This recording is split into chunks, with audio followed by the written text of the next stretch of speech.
हाँ जी, एग्ज़ाम्स आ गए। कैसा लग रहा है? बहुत डर लग रहा होगा ना, थोड़े से दिन रह गए एग्ज़ाम्स के। और बहुत सारे बच्चों का एक डाउट आता है, बहुत कॉमन डाउट आता है कि भैया अब इस टाइम पे 20 दिन रह गए जब एग्ज़ाम्स के, तो क्या हमें टेस्ट सीरीज़ कंसीडर करनी चाहिए? क्या मेरे को टेस्ट सीरीज़ देनी चाहिए? कोई फ़ायदा होगा क्या?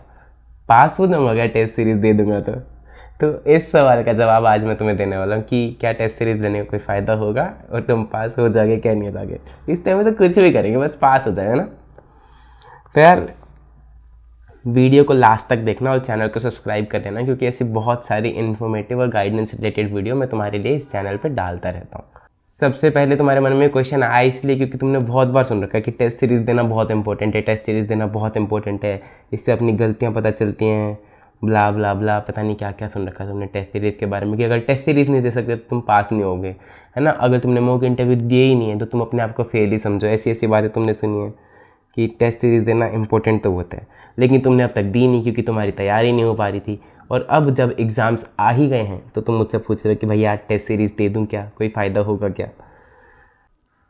देखो, कोई भी सवाल जब तुम पूछते हो ना, तो अगर तुम खुद उसके बारे में बैठ के थोड़ा सोचोगे ना, थोड़ा ब्रेक डाउन करोगे, तो तुम्हें उसका जवाब खुद ब खुद मिल जाएगा। एक टेस्ट सीरीज़ लेने से होता क्या है? टेस्ट सीरीज़ लेने से सबसे पहले तो तुम्हारी मिस्टेक्स तुम्हें पता चलती हैं कि तुम कहाँ कहाँ किस किस कॉन्सेप्ट में गलतियाँ कर रहे हो, चाहे वो लेस प्रैक्टिस की वजह से गलतियाँ हो, चाहे तुम्हारी कॉन्सेप्चुअल क्लैरिटी ना होने की वजह से गलतियाँ हो, चाहे टाइम पे कंप्लीट करने की वजह से तुम जल्दी में लिख रहे हो और सिली मिस्टेक्स हो जाती हैं तो तुम्हारी गलतियाँ हो। वो सारी मिस्टेक्स तुम्हें पता चल जाती है कि भाई मैं यहाँ पे गलतियाँ कर रहा हूँ। एक टाइमलीनेस में बहुत हेल्प मिलती है कि यार 3 घंटे 15 मिनट का एग्ज़ाम है, और अगर तुम उस टेस्ट सीरीज़ को तमीज़ से बैठ के 3 घंटे 15 मिनट में ही देते हो तो तुम्हें पता चल जाता है कि यार तुम्हारी जो 15 मिनट वाली स्ट्रैटेजी है वो काम कर रही है कि नहीं कर रही है, या जिस तरह से तुम अप्रोच कर रहे हो ओवरऑल पेपर को वो सही तरीका है या नहीं है। तुम 3 घंटे में अपना पेपर पूरा कर पा रहे हो कि नहीं कर पा रहे हो, या तुम कितने मार्क्स का अटैम्प्ट कर पा रहे हो। ये सारी चीज़ें ना तुम्हें आइडिया लग जाता है टेस्ट सीरीज़ से। और फिर लास्ट में जब तुम्हारे पास टेस्ट का रिजल्ट आता है तो तुम्हें पता चल जाता है कि भाई तुम कितने पानी में हो। ये 3 चीज़ होती हैं एक टेस्ट सीरीज़ देने से। अब एक बात बताओ मुझे, तुम्हें तुम्हारी गलतियाँ पता लग गई, ठीक है, तुम्हें ये पता चल गया कि तुम्हारा पेपर का अप्रोच करने का पैटर्न सही नहीं है या फिर सही है, और तुम्हें पता चल गया कि भाई तुम इतने पानी में हो, इतने मार्क्स तुम्हारे आ सकते हैं, इतना तुम एक्सपेक्ट कर सकते हो। लेकिन एक टेस्ट सीरीज़ का सबसे बड़ा जो फ़ायदा होता है ना, जो बच्चे टू बच्चे पर डिपेंड करता है, वो ये होता है कि वो उससे इम्प्रूवमेंट कितनी करता है अपने एग्ज़ाम्स के लिए।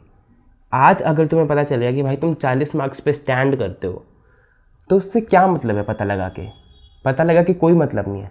पता लगा के तब मतलब है जब तुम उस इन्फॉर्मेशन का यूज़ करो।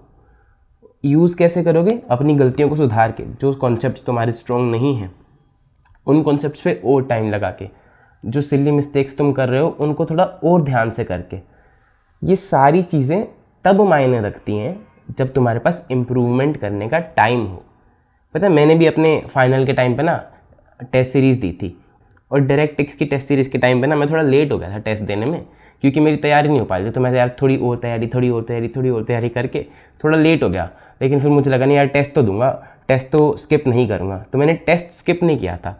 तो जब मेरा रिज़ल्ट आया ना, तो वो मेरी डीटी की आखिरी दिन था कि अब मतलब मैंने डेज एलोकेट कर रखे थे कि भाई इतने दिन मैं डीटी को दूंगा, इसके बाद फिर मैं एफआर पढ़ूंगा।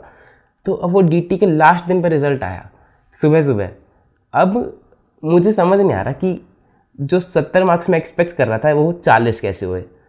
40 मार्क्स आए थे मेरे टेस्ट सीरीज़ में।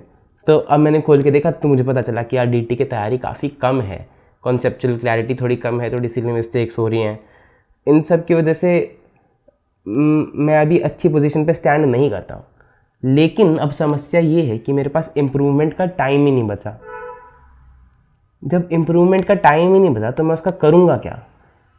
इस सवाल की वजह से हुआ क्या कि मेरा कॉन्फिडेंस डाउन हो गया। जहाँ पहले मुझे लग रहा था कि भाई 70 मार्क्स आएंगे, तो मेरा कॉन्फिडेंस इतना डाउन हो गया कि यार अब मुझे लगा कि यार डीटी पास होने की पोजीशन में लग नहीं रहा है, और अब मैं डीटी कंटिन्यू कर लूँ कि कम से कम पास तो हो जाऊँ, या फिर मैं एफआर पे आ जाऊँ। अगर मैं डीटी कंटिन्यू करता हूँ तो फिर मेरे को एक ही ग्रुप देना पड़ेगा, क्योंकि एफआर की मेरी तैयारी है नहीं। फिर एफआर का पेपर देने का कोई सेंस नहीं, 2 ग्रुप देने का बनता नहीं है। तो इतना बड़ा डिलेमा मेरे माइंड में आ गया कि एक ग्रुप दूं या 2 ग्रुप दूं उस लास्ट टाइम पे जब मेरे पास 15-20 दिन रह रहे थे। तो यार टेस्ट सीरीज़ का अगर कुछ अच्छा कॉन्सिक्वेंस है तो कुछ बुरा भी हो सकता है, और कॉन्फिडेंस बहुत ज़रूरी है, एटलीस्ट इस पॉइंट ऑफ टाइम पे। अगर तुम इस पॉइंट ऑफ टाइम पे एग्ज़ाम से कुछ दिन पहले अपना कॉन्फिडेंस खो दोगे ना, तो तुम तैयारी कर ही नहीं पाओगे। टेस्ट सीरीज़ तब काम आती ज़्यादा जब तुम पहले अटेम्प्ट करते, तब तुम्हारे पास अपनी गलतियाँ सुधारने का टाइम रहता। अब तुम्हारे पास टाइम ही नहीं बचा यार अपनी गलतियाँ सुधारने का, तो टेस्ट सीरीज़ का क्या करोगे?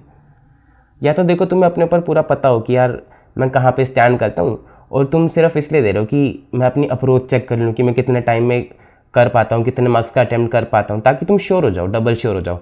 या फिर तुम्हारे पास अगर किसी सब्जेक्ट के दिन बचे हुए हैं जिसको तुमने अभी रिवाइज़ करना है, तो उस सब्जेक्ट का टेस्ट तुम अभी दे सकते हो जल्दी से जल्दी, ताकि तुम कुछ इम्प्रूवमेंट कर पाओ।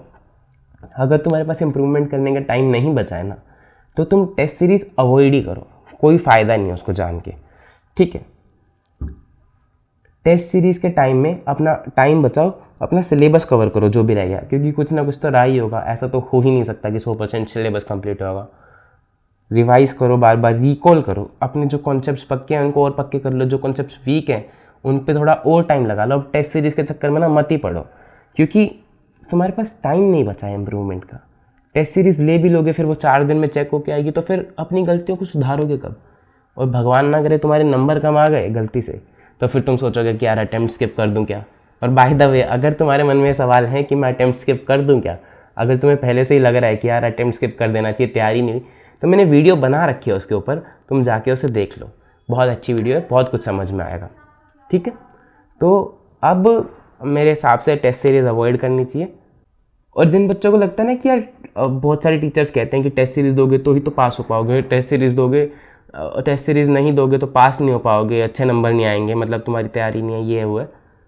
भाई टेस्ट सीरीज़ सिर्फ एक टूल है जिसके थ्रू तुम अपनी प्रिपरेशन को बेटर कर सकते हो, ठीक है। ये कोई तुम्हारा एंड रिजल्ट नहीं है, it is just a tool for your help, कोई नेसेसिटी नहीं है। मैंने बहुत सारे सब्जेक्ट्स के टेस्ट दिए थे, एक दो के नहीं भी दिए थे, तो क्या उनमें मैं पास नहीं हुआ? उनमें मैं पास हुआ ना। बहुत सारे बच्चे टेस्ट नहीं देते हैं, पास तो होते हैं ना वो लोग, एग्जामिशन भी आती है। तो it is just a tool, इसे उसी तरह से देखो। टेस्ट सीरीज़ को इतना हुआ मत बनाओ, कुछ फ़र्क नहीं पड़ता। अगर तुमने टेस्ट सीरीज़ अब दी है या नहीं दी है, तुम छोड़ दो उस चीज़ को। अब अपनी सेल्फ प्रिपरेशंस पे ध्यान रखो, बहुत कम वक्त रह गया इस टाइम पे, वैसे भी तुम ज़्यादा डिस्ट्रैक्ट होते नहीं होगे, तो जितना हो सके रिकॉल पे ध्यान दो, बार बार रिवाइज करने पे ध्यान दो, याद करने पे ध्यान दो, वीडियोस पे और टेस्ट सीरीज़ पे कम ध्यान दो, इनका अब इतना ज़्यादा फ़ायदा नहीं होगा, ठीक। होप तुम्हारी समस्या का समाधान तुम्हें मिल गया होगा, तुम्हारे क्वेश्चन का आंसर तुम्हें समझ में आ गया होगा। मैं मिलता हूँ तुमसे अगली वीडियो में ऐसे ही और कोई इंटरेस्टिंग टॉपिक के साथ। और भी कोई तुम्हारे मन में सवाल हो ना, कमेंट सेक्शन में लिख देना, मैं उस पर वीडियो बना दूँगा, नहीं तो तुम्हें वहीं पर रिप्लाई कर दूँगा, ठीक है। All the best for your exams, बहुत अच्छे नंबर लाएंगे, अच्छे से पढ़ो, थोड़े से नहीं गए, थोड़े से बस, अच्छे से पढ़ो। All the best, bye.